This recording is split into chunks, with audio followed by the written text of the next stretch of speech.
ডুমডুমাত ration card বিতৰণৰ আনুষ্ঠানিক কাৰ্যসূচী পৰিপুষ্ট সমাজৰ দিশে অবিৰত যাত্ৰা অসম চৰকাৰৰ আন এক প্ৰতিশ্ৰুতি পূৰণ শ্লোগানেৰে ডুমডুমা সমষ্টিত প্ৰায় ২৬,০০০ লোক উপকৃত হ'ব পৰাকৈ ৫,৬৪১টা পৰিয়ালক ৰেচন কাৰ্ড বিতৰণৰ আনুষ্ঠানিক কাৰ্যসূচী ডুমডুমা নগৰ খেলপথাৰত অনুষ্ঠিত কৰা হয়।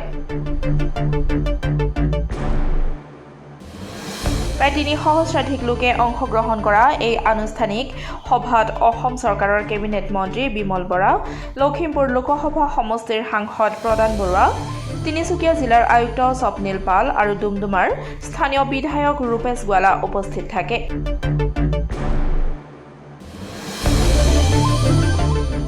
এই ৰেচন কাৰ্ডৰ মাধ্যমেৰে আয়ুষ্মান কাৰ্ড, প্ৰধানমন্ত্ৰী উজ্জ্বলা আঁচনিৰ লগতে আন বহু ক্ষেত্ৰত জনসাধাৰণ উপকৃত হ'ব বুলি মন্ত্ৰী বিমল বৰাই জানিবলৈ দিয়ে।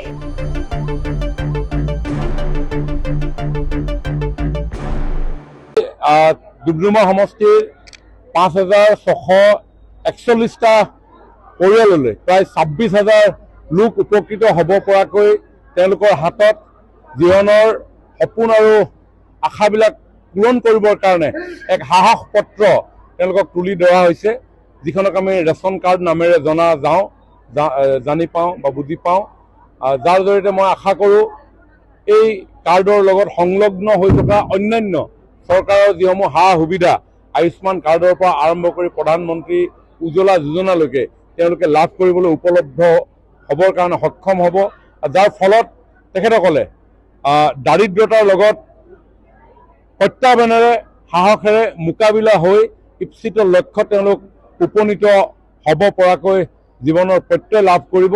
গতিকে এই মুহূৰ্তত মই এই যি ৫,৬৪১টা পৰিয়াল, প্ৰত্যেকগৰাকী পৰিয়ালৰ সদস্যক মই মাননীয় মুখ্যমন্ত্ৰী ডক্টৰ হিমন্ত বিশ্ব শৰ্মা ডাঙৰীয়া আৰু মাননীয় প্ৰধানমন্ত্ৰী নৰেন্দ্ৰ মোদী ডাঙৰীয়াৰ হৈ তেখেতসকলক শুভেচ্ছা জ্ঞাপন কৰিছোঁ। আজি আমাৰ ডুমডুমা বিধানসভা সমষ্টি এলেকাৰ ৫,৬৪১টা পৰিয়ালে ৰেচন কাৰ্ডৰ সুবিধা লাভ কৰিছে আৰু এই ৰেচন কাৰ্ডৰ সুবিধা লাভ কৰাৰ লগে লগে কেৱল ৰেচন কাৰ্ডে নহয়, ইয়াৰ যোগেদি ৰেচন কাৰ্ড পোৱা পৰিয়ালটোৱে তেওঁলোকৰ পৰিয়ালত যদি ছাত্ৰ ছাত্ৰী আছে তেন্তে তেওঁলোকে কলেজত শিক্ষা গ্ৰহণ কৰোঁতে বিনামূলীয়া এডমিশ্যন ল'ব পাৰিব।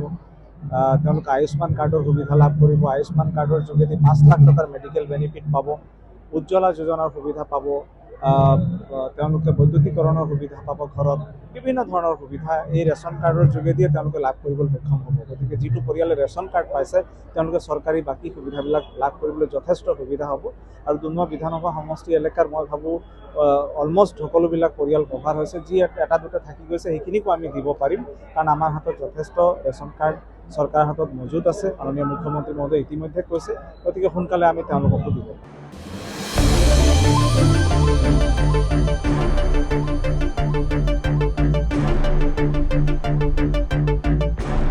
Bureau report, democratic Assam.